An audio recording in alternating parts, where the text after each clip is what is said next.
Welcome to the Wildlife for You podcast and the Old Man Johnson series.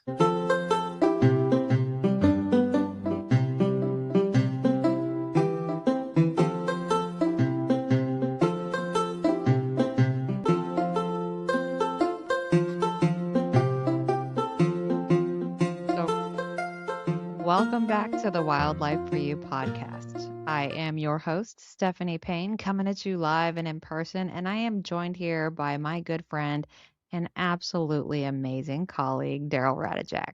So, Daryl, anything you want to chime in? No, I'm here and accounted for, sir. Good. All right. So tell me, Dee, how do you think our first official Old Man Johnson cast went? I mean, that was a pretty impressive voice that you laid on us last week. So I guess my big question is, think we'll be seeing him, or should I say, hearing any more from Mr. Old Man Johnson? Oh, You bet your sweet patootie we will.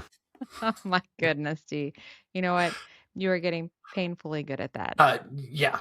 Well, that's good to hear that I'm getting at least a little better at that, considering this whole podcast is kind of based on debunking Old Man Johnson's myths. So I reckon we're going to hear that voice quite a bit here. Reckon. Wow. You know what? So you better get those vocal cords kind of loosened up because I think that we ought to tell our listeners about our latest visit with Mr. Old Man Johnson.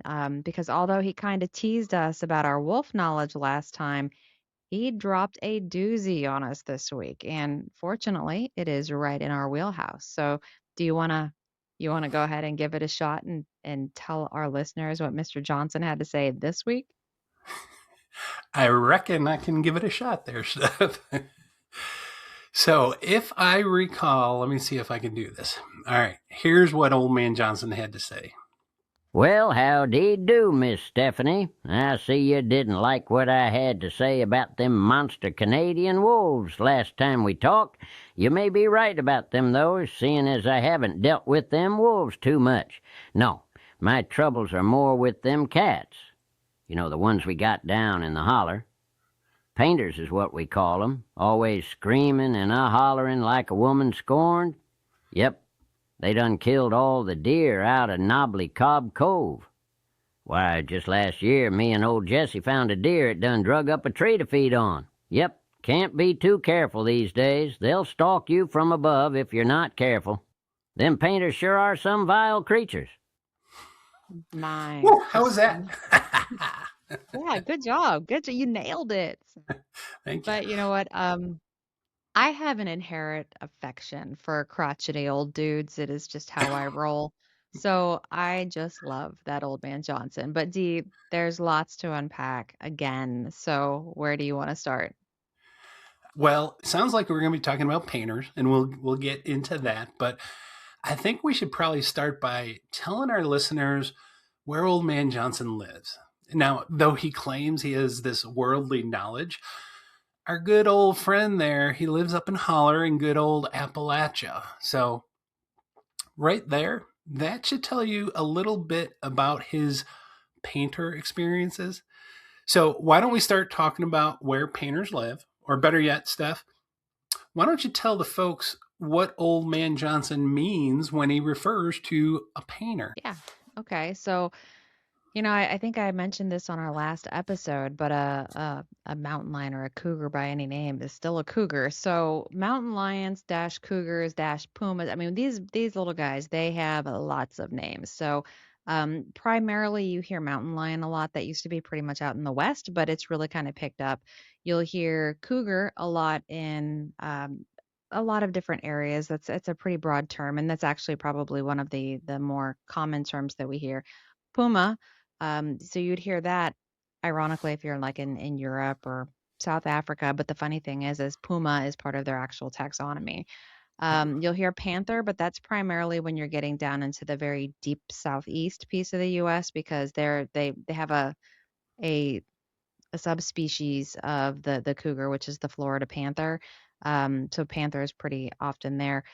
Historically, though, you're talking about lots of crazy names. So, you've heard catamount, you've heard painter, you've heard ghost cats because, they're super elusive. You've heard mountain screamer, like Mr. Johnson just said, screaming and hollering. A lot of people say that refers to their vocalization. So they got the name of a mountain screamer. I've heard mountain devil, silver lion, red tiger, you name it. If you can make up a name for a cat, it's probably just the cougar. Yeah. Um, I would say, like in the East Coast, where you and I have pretty much grown up, what do you think is the most popular term? For the East Coast, probably what, catamount?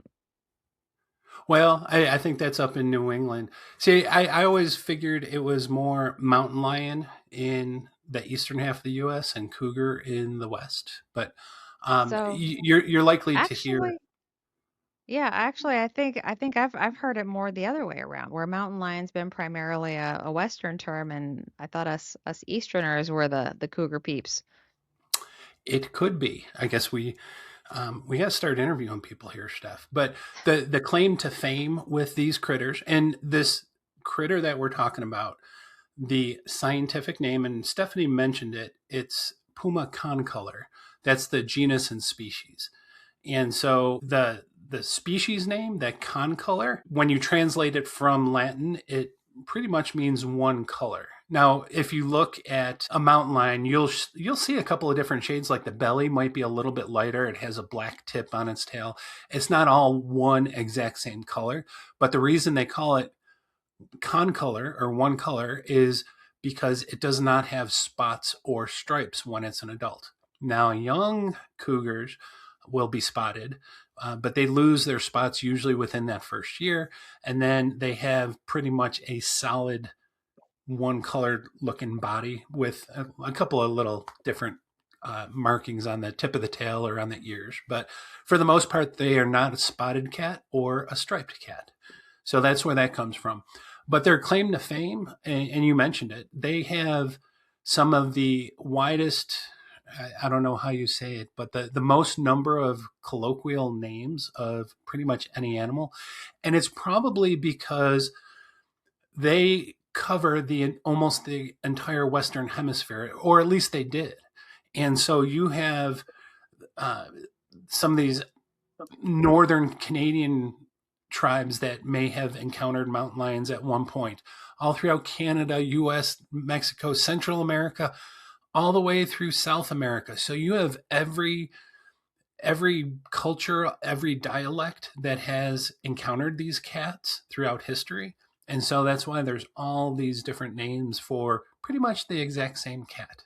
So good description Yep, there. So yep. I briefly went into it as far as the cougar, like where you find cougars. And Old Man Johnson mentioned about him hearing these cougars screaming in the holler in old Appalachia, which is kind of like the eastern half of the United States. You want to describe the historic and now current range of these critters?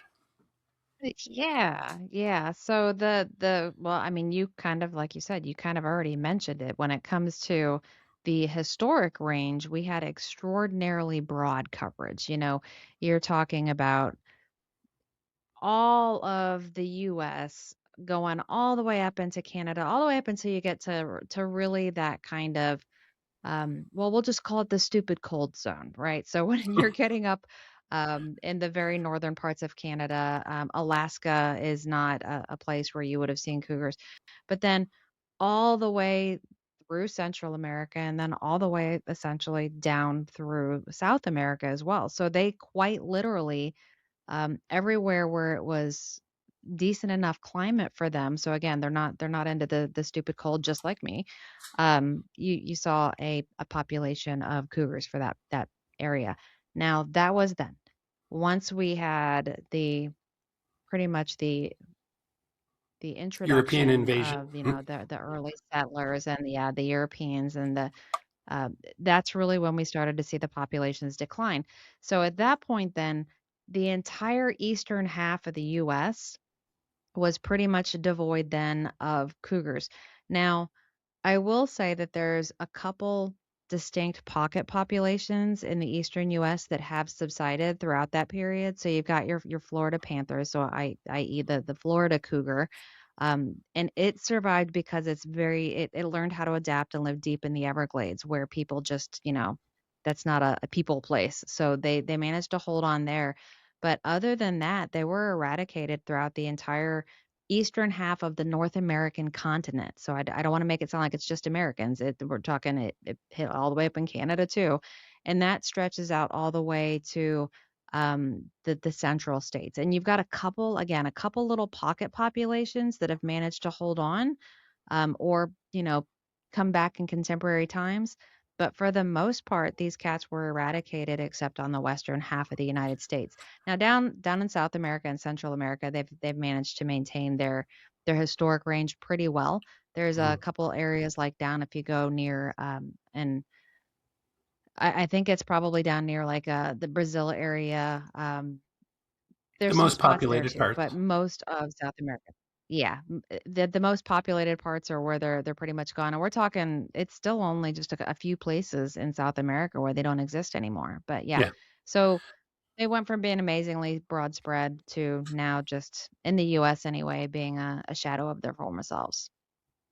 Yeah, and understand that when we're talking these cats were extirpated or locally killed out from many of the eastern states. We're talking most of them, New England area, sweeping down along the coast, the North and South Carolina. They were pretty much gone before the 1900s, late 1800s. Some of them, there were those pocket populations that hung on. For example, I think the last recorded or last documented cougar in Tennessee was Spence Field in eastern Tennessee in 1930 ish. But typically by early 1900s to no later than 1950s, they were pretty much relegated to only that Florida Everglade population that really hung on because it was pretty much an impenetrable swamp where they were able to avoid humans.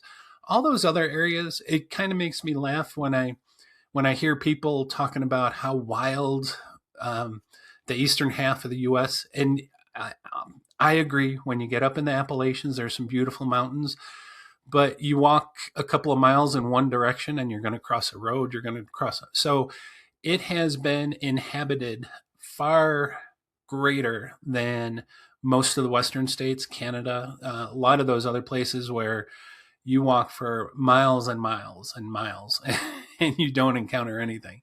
And so those cats, in order to survive at peace and be able to really thrive, they don't do well around people. Well, they do great around people. People don't do great around them. And they're the ones that kind of decided to get rid of them. But the one thing I wanted to make crystal clear here when we're talking about these cougars or mountain lions, or when they're referred to as panthers, and panthers, it's just a general term that means large cat. And the unfortunate thing is those cougars that hung on in the Everglades are called Florida panthers. But a lot of people refer to panthers as the good old black panther type. So, do you want to explain where Mhm. you find black panthers in North America? Sure, you don't. So You sounded cougars, Canadian there. again, You to don't, kind eh? of just sorry. Sure, yeah. I'm bilingual. But to kind of double down on what Daryl said there a minute ago. So one thing that we have to understand is that the word panther very much refers to any large cat. So if you hear Black Panther and you think of the melanistic or the all black jaguars or leopards, those are still called Black Panthers, but in reality, they're just a melanistic. So that's the opposite of like if you have albinism or if albino means all white, melanistic is the all black version. But essentially, that's still just a leopard or a jaguar that is, well, it's melanistic, it's all black. That doesn't happen with cougars. And so when people's like, no, for sure, there's black panthers, you can see them all the time on, pull up Nat Geo and you found it. Well, but again, distinct difference because that's actually a melanistic jaguar or a melanistic leopard. There is no such thing as a melanistic cougar. Correct. And a couple of things, because I will have people like try to catch me in a trap and say, "Well, there's jaguars in the U.S." And yes, on occasion, at the very southern border in Arizona, near the Arizona New Mexico border with Mexico, we occasionally get a jaguar or possibly two wandering up from the Mexico population, because Mexico does have a population of jaguars. And so, yes, every once in a while, in fact, one was spotted recently or captured on a trail camera very close to that border. And so they're like, "Oh, we have jaguars. That means we could have black panthers because we could have black jaguars." An interesting thing to note is that the melanism in jaguars, it's been studied, and it's most advantageous to those cats when they live in a jungle environment, like really dark, heavily forested environment, because that melanistic coloration helps conceal them in the shadows. Now, if you know anything about Mexico or Central America, there are jungles down there, but they're more towards that southern end. When you start getting the northern part of Mexico and the southern part of the U.S., it is deserty. It is wide open, sagebrush flats, big desert landscapes. It is hot. And it would be a detriment to any living animal that is born black because you will bake. And so it's kind of interesting because there's been, they document where they find these wild black jaguars. And the vast majority of the sightings are mostly in that Patagonia area in Brazil, and I think it's Brazil, but in South America, where you have those deep forested jungles. But then it does skirt up through that Central America, that where it gets really narrow. There's lots of jungle type areas there. And then there's like no sightings whatsoever. There's one point, and it's still, I think it's like 400 miles from the border, but there was one quote unquote documented sighting by a researcher. His name is Danette, and Steph, we're going to do an episode on this, but he documented this, and it is referenced all quite a bit in my world when I'm talking about this stuff. And the thing is, it's never been verified, and there's a lot of interesting details to that observation. So I'm going to send you all that stuff, and we're going to explore Danette's observation of a black jaguar in northern Mexico. But that's for another episode. Okay. So the bottom line is, we do not have black panthers. There's no such thing as a black cougar. And although jaguars can be black, they're not in the U.S. other than right along that Arizona, New Mexico border. And there's never been a documented case of a black melanistic jaguar in that area, or even in northern Mexico for that matter. So where else you want to go with this? So, well, I will, just so you have this moment of peace. You're not wrong. Brazil is the area that has the largest jaguar population. But one thing I wanted to circle back to, just for the fleetingest of seconds, is that I want to make a distinction between a jaguar's genus and a cougar's genus, because we've already discussed that a cougar's genus is puma. And I just wanted to briefly mention that the jaguar is not a puma. It is actually a panthera, just Yep. like some of the other big cats that we know. But that for me is an important distinction, because again, we don't have black cougars. They're two completely different genuses. Yes, genii. Another thing that I think we should touch on, because I bet you if we kept talking to Old Man Johnson, he probably would comment, and I'm not going to do the voice because I'm not prepared for this, but Old Man Johnson would probably say about them government people like bringing in some of them panthers to their area and releasing them. That, my friends, is not correct. Now, we're going to touch on a little asterisk here, but state wildlife agencies, they're a government agency. And so unless it's like a law enforcement operation, they are an open book. They can't do things clandestinely. They don't have these secret teams of people going in and out, releasing animals underneath our noses.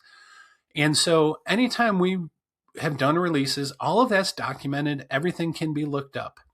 None of the states in the East were releasing any large apex predator like cougars or wolves or anything like that under our noses without us knowing about it. No one has ever done that. And the reason I say there's a little asterisk is because of something Stephanie will describe that happened in Florida because of some genetic issues that the Florida Panthers were having down there. So if you want to explain Yeah. that, what took place, I think it was in the Yeah. 90s, was it? I don't even know if it was that long ago, but it so in Florida, like I mentioned, there's a pocket population of what we is just commonly known as the Florida panther. But because they're so isolated geographically, that means that after a while you suffer from a lot of, uncle daddy kind of things going on because you've got a lot of inbreeding that has to happen in that inside of that population. So to bring it to greater health, they actually shipped in, I think it was 6 cats from Texas. So they brought in 6 females from Texas, and then they were there for a dedicated set of litters that was, you know, just determined for a statistically viable, population to then be able to persist and start eliminating some of the genetic things that we were seeing happening. And there was a lot of genetic issues that really happened. I've been trying to think. It might have been mid 90s. If it wasn't I mid think it was, 90s, it was late 90s. yeah, it was in the 90s. What's also interesting with Florida, and Steph, I don't even know if you know about this, but do you know that they actually did a feasibility study to see if they were to reintroduce cougars into other parts of the state, they would stay in one place? And they brought in cougars, and I could look it up, and I could post it on our Facebook page. But they actually put collars on animals and released them in the northern part of Florida to see where they would go and if they'd kind of hunker down like they would hope. But they found out they didn't. And so they rounded up all those cats that they released. Some of them died, but they realized that it would have been a really big issue because when you release an animal, and especially these larger mammals, they have homing instincts. They don't like, they often don't like where they're put, and they want to find their own place, and so they wander all about. But there was an attempt in the northern part of Florida to figure out if cougar releases would work, and they pretty much said, "No, we're not doing this." So there is that study, but again, that's something you can look up and dig up. But all these people that talk about their government came in and released a couple of cats in this area, and yeah, we don't have the Men in Black pen that flashes at you that you will forget everything that you just saw. That simply does not happen. So No, but it's a anyway, fun thing to think about. it is, and it keeps old man Johnson happy because he likes telling his friends about those Yeah, clandestine operations. So um, true. I think what might be good here, Steph, is because OMJ he rambled on and on about these critters there, but he did mention something that I think we need to discuss, kind of like the cougars' feeding strategies. So, do you want to talk about that? You want me to just um, kind of just tell people how they go about finding food? So, I mean, the interesting thing is that Old Man Johnson made 2 comments here that I wanted to actually bring up. I think the first one was related to, might have been 3. The one of the comments he made was related to them just decimating a population of deer down in Knobbly Nobby Cop Hollow Cove. or something like that. And then thank you, Knobbly Cobb Cove. And then the other thing he said was about them pulling their deer up into tree. So one of the things, so yes, a cougar's diet is primarily going to consist of deer. That's just the way of things. But I really need to, and Daryl can definitely weigh in here. I will talk too much when it comes to cougars. This is probably one of my pet, talks. But they're opportunistic hunters, but they don't really jump out of trees and attack things. They don't really haul things back up trees. That's not what they're built for. Like they're physically capable of doing these activities, but that's not their forte.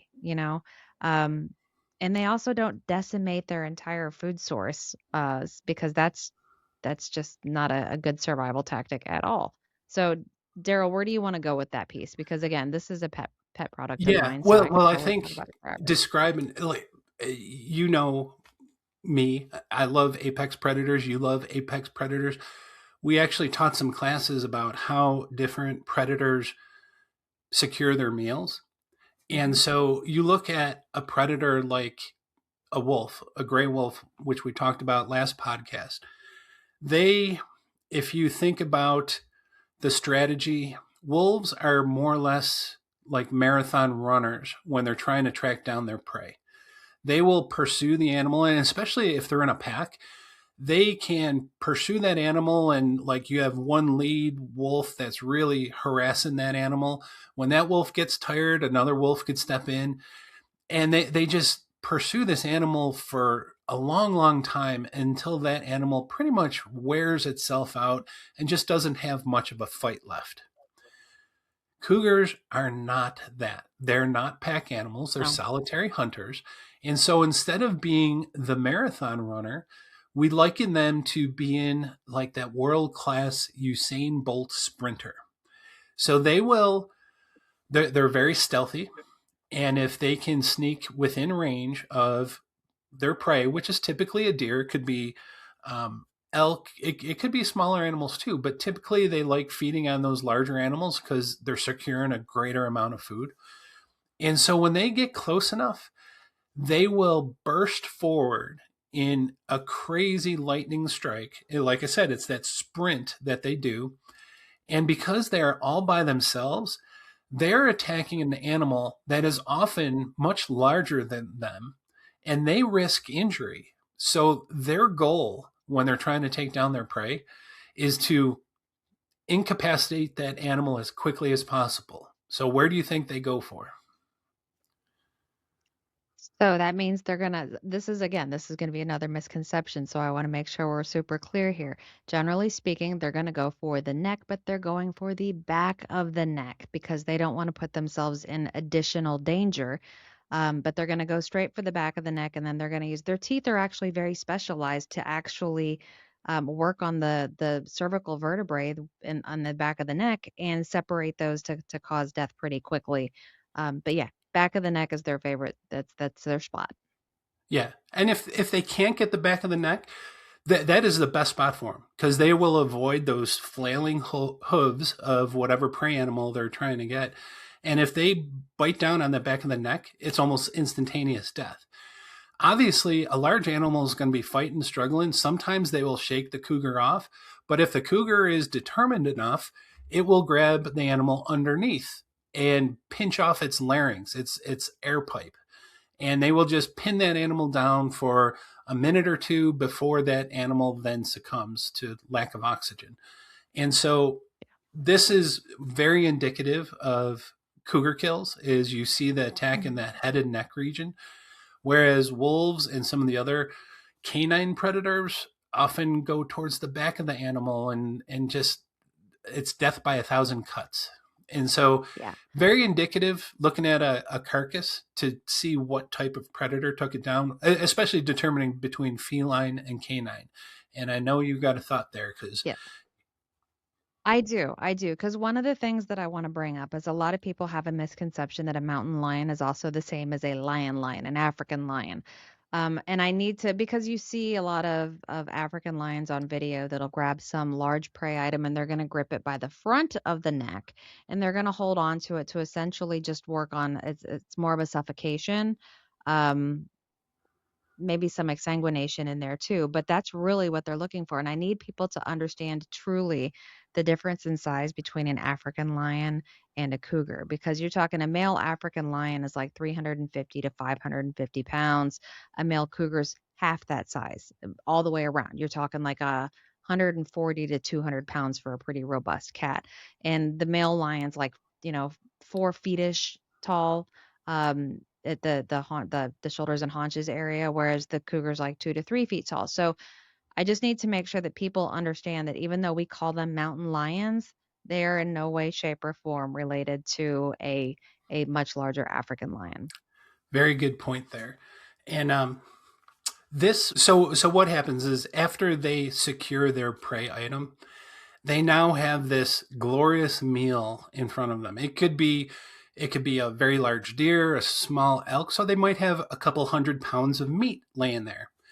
And so you have a cat, if you have a female cat between 80 to 120 pounds, or a male that's could be slightly larger, that prey item is bigger than them. They cannot possibly eat that all in one meal.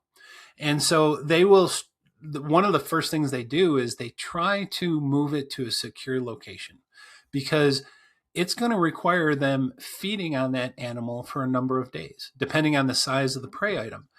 And so they want to put it in a secure location.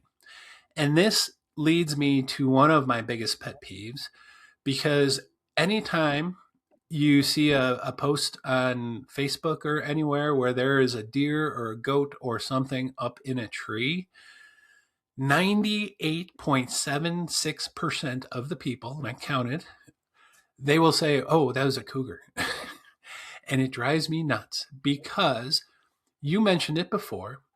Although they are perfectly capable of doing that, that is not a trait of the cougar species.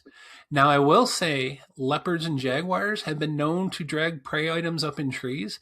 If you're a leopard in, say, somewhere in Africa, and you're on that Serengeti area and you kill a small antelope, what do you have to worry about coming to steal that meal? Everything on the Every ground. A couple things from the air too, but everything, right? You've got hyenas, you've got so many meso predators coming in there. There's just Yep. you name it. It's all coming for it. And lions especially. And lions, although they can climb trees a little if the branches are low enough, they're not expert climbers like leopards are. And so leopards will drag a small antelope or a small prey item up into a tree to feed on it peacefully, because all of those predators that they evolved with are down on the ground. Now, let's flip over to the North American continent, and for Well, tens or, hold on. oh, I see the finger pointing at me. 'Cause- Yeah, you see the finger coming up. So one of the things that I want to bring up again though is, while we have said that the cougar is capable, the jaguar and the leopard, their morpholo their bone, their bone and their muscle structure are literally designed to do that. Yeah, So to put it in context for people, if you're right-handed, you can write with your left, but you're not gonna, because that's just not natural for you. You're gonna write with the hand that's meant for you to write with. So when you're talking about a cougar as capable, again, it's like saying, well, you're capable of writing with your non-dominant hand, but that doesn't mean you do it. exactly. But from an evolutionary standpoint, let's flip over continents and look at North and South America. And we'll stay in North America because we're talking about Old Man Johnson here. So a cougar in North America makes a kill, and we can talk pre-colonial times or even nowadays if you want, but before European settlers, besides cougars being all over North America, bears were all over North America, mostly black bears.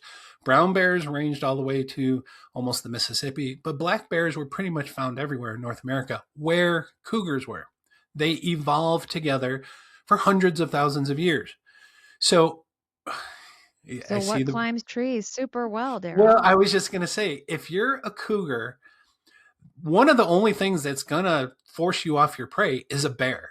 They're a dominant animal. So are wolves.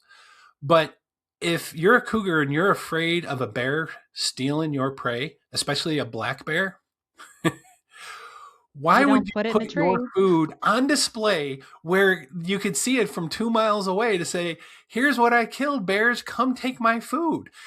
They have incredible noses. They can climb. Believe it or not, bears can climb trees better than cougars. Cougars can get up a tree, but bears are born to be in trees since the moment they emerge from the den after hibernation, mind you. And so, evolutionary, it would be stupid. Any cougar that hid their food in the trees starved to death and they died out. And so, over those thousands of years, cougars evolved to cache their prey on the ground. They hide it. They find bushes, they find a rock pile, they find something out of the way that can't be seen from far away, and they drag it to that secure place. And then they will kind of scratch debris all over it, twigs, leaves, dirt. They're trying to cover it up, hopefully tamp down some of that scent that is now coming off that carcass, but they're trying to keep it away from bears. So dragging a deer up in a tree is stupid if you are a cougar. And so they evolved not to do that. So whenever I see people, oh, that's a cougar. No. Could a cougar drag one up? Yeah, if you trained it to, but is a cougar going to drag one up? Almost certainly not. So just wanted to get that off my chest because it bothered me. I can tell. That one fired you up more than it fires me up. So, just for clarity for our listeners' sake, most of the time, if you do see an animal that's up in a tree, there's usually there's usually some person behind it. But in the cases where it's not some prankster who wants to take a picture and go viral on social media, when it's not that case, it's usually some wonky natural thing. It can be from a natural event like flooding and got him caught up there. I mean, I've seen I hate to say this, I've seen deers hit by cars and actually end up in a tree. Yep. I've seen there's they pick a wrong jump and get tangled, and I mean, 'cause they can jump pretty high. There There's was lots of other not cougar reasons. there was a photo, and it was a sad photo because it was like a very young fawn that was pretty much well past its its lifetime, and it was up in a tree, and the what they deduced was it could have been some, maybe possibly a golden eagle or something that was trying to pick it up and dropped it. I believe it or not, I almost got hit by a flying skunk one time because there was a vulture in a road that was trying to pick up a skunk, and it was birds can fly great, but they can't carry a lot of weight, and this thing was trying as it be to get airborne with this half road torn apart skunk. And as I'm driving by, it released it. Thankfully it missed, but it was the craziest thing seeing a skunk go flying by your passenger window. So I anyway, would have given yes, money for that to actually hit I you. I would have too. That would have been a great story. But yes, so Old Man Johnson, love him to death, but seeing those deer hung up in the tree, that was probably cousin Jesse who was too lazy to bring it back and butcher it in the barn. So Yeah. anyway, okay, we've been talking about cougars quite a bit. I do want to touch on a couple other things just regarding like cougar range. Um, there's so much controversy nowadays with cougar hunting and trying to target specific cougars to reduce the conflict between humans and cougars. And anyway, I think you could better explain why it's really important to have that mix of old and young cats because they develop like kind of a pecking order in the environment. And so Yeah. to touch on a little bit of how cougars lay across the land. Yeah. So, I mean, and it's just kind of it's not crazy hard to explain, but it's hard to explain quickly. A lot of times when you see a mature cougar, like a big Tom who's, he's grizzlied and he's done his time. A lot of those cats are actually working to keep the younger, smaller, maybe more, we'll call it annoying cats that might be, say, more inclined to go after an easy meal item like a goat. Um, they really kind of work to keep them in check. They, if you overkill, we've got lots of studies to show this, but if you go in and you kill out all of the mature toms that have been there for a long time, you actually end up with having more problem encounters with the other cats that are kind of left because again, they help keep the dispersals going. There's from time to time there's fights over turf or over the chicas. So, that kind of helps a little bit, but is there a quick and easy way to explain that one? Yeah, it's like we always talk about. Ecosystems are really complex, but I think the more we learn where we try to keep things in balance, the more we try to manage to our specifications, the more things get wonky.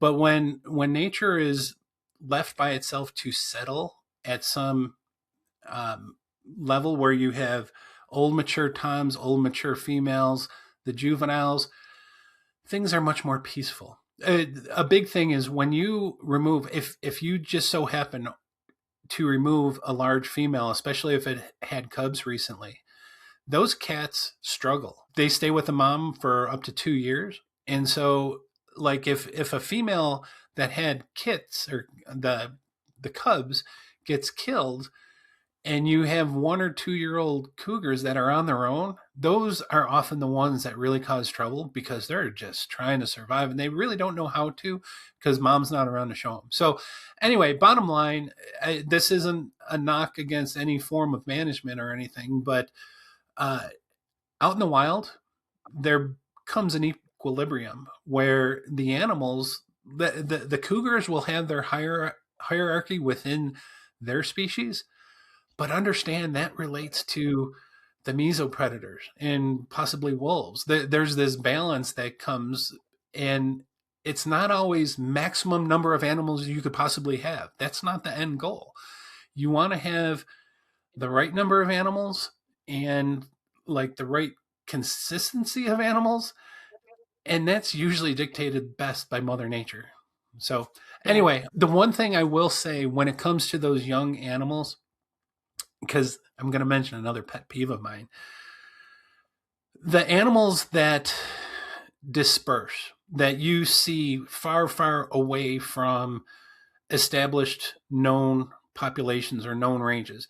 We said that cougars are primarily in the West. Every once in a while, you'll have a cougar show up in a place that doesn't normally have cougars.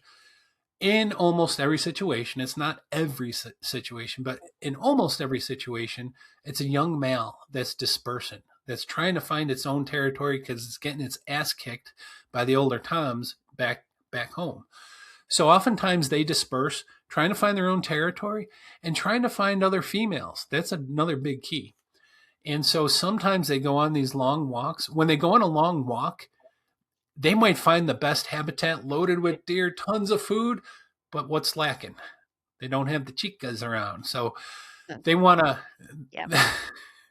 they want to go back, make sure they have opportunities to mate. So some of these long distance jaunts by young males, they do happen.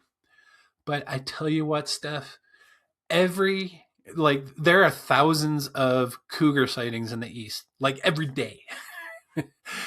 and and people like I know what I saw. And the thing is, you tell them, well, cougars aren't really found in the east. They're mostly a western species now, and you explain this. And then there's that caveat that a cougar can travel pretty far, and that's their route. Oh, I must have saw like a transient wandering through New Hampshire. It's like, yes, ma'am, yes, sir. You must have saw that, but yeah, it does not happen. And the reason I'm so confident it can happen, and it has happened. You had a cougar show up in Connecticut. What happened to it? It got hit by a train. Car. It Oh, got hit by car, a my car on bad. the highway. Okay. Then We had a cougar show up in West Tennessee, wandered around West Tennessee for a while. Whenever you get these transients, especially nowadays, you will have evidence of them. You'll have photographs of them. You'll have cell phone pics. You'll have a carcass because it got run over by a car. So it's not like these transients are walking all through Georgia and Tennessee and Virginia every year, every day. It's not happening that way. It might happen once every decade, however long it happens. When it does happen, we typically will learn about it after the cat's been there for a little while.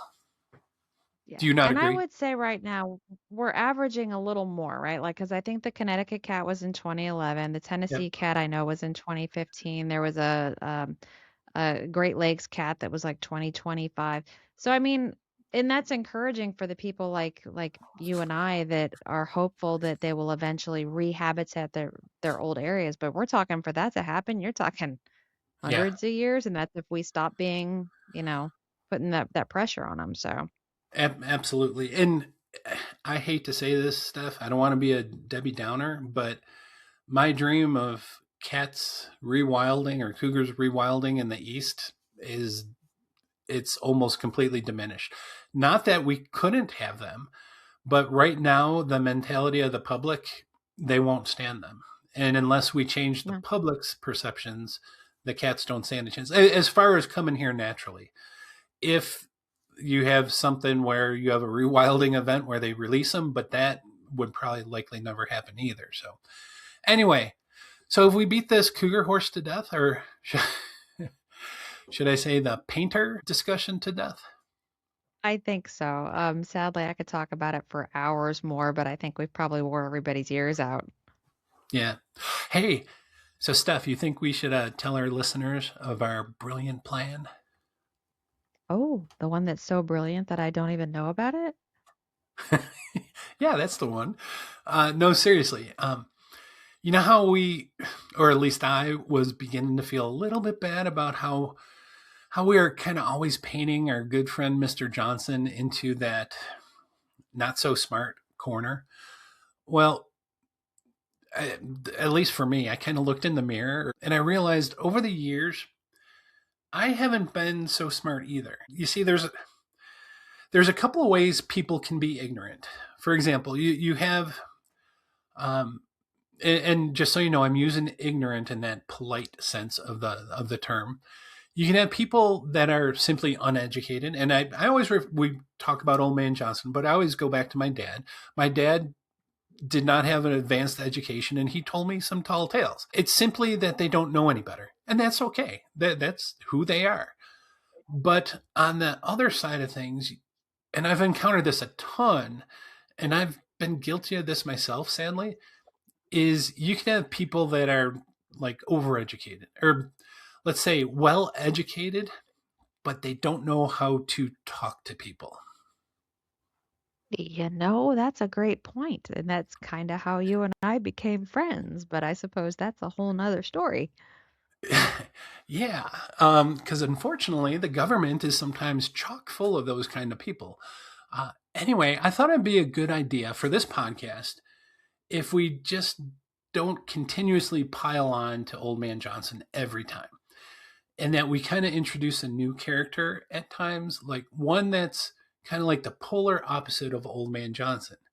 So Old Man Johnson, he means well. He tells stories that he heard over time, but they might not be true. So what I was thinking is introducing a character that is kind of like really, really smart, but annoying. Kind of like the I know best type of character. But Daryl, you're already on the show. If you can't hear through the podcast, I just gave Stephanie the look. But Steph, you know the person I'm kind of referring to, don't you? Yeah, yeah, kind of like a hashtag Hazel kind of character. Yeah, I actually like that name. So, um, hey, you think you could do a voice? Since I do Old Man Johnson so well, you think you could do a hashtag Hazel voice? I can give it a shot.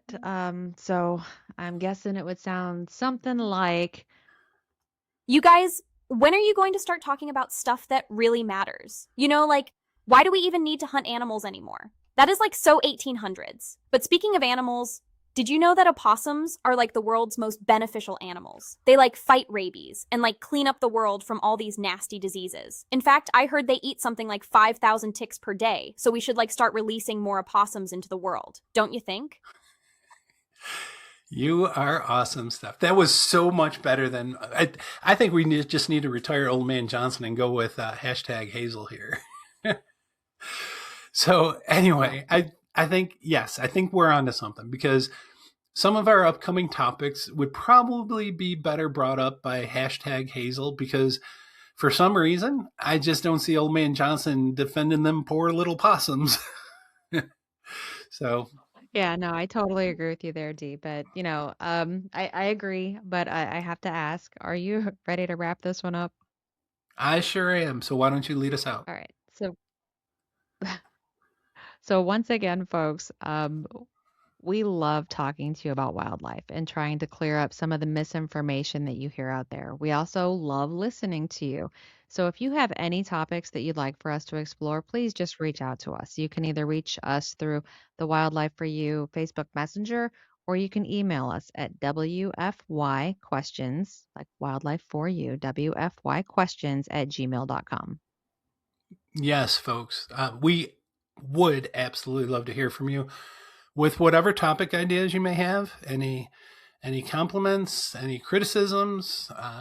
Again, send those to Stephanie. But we really, really do thank you for listening. And believe it or not, Stephanie, our listenership is actually growing. I think we're up to 4. Woo! And just remember, Rob. folks, when it comes to wildlife, your knowledge often means their existence. Well, thank you and be well.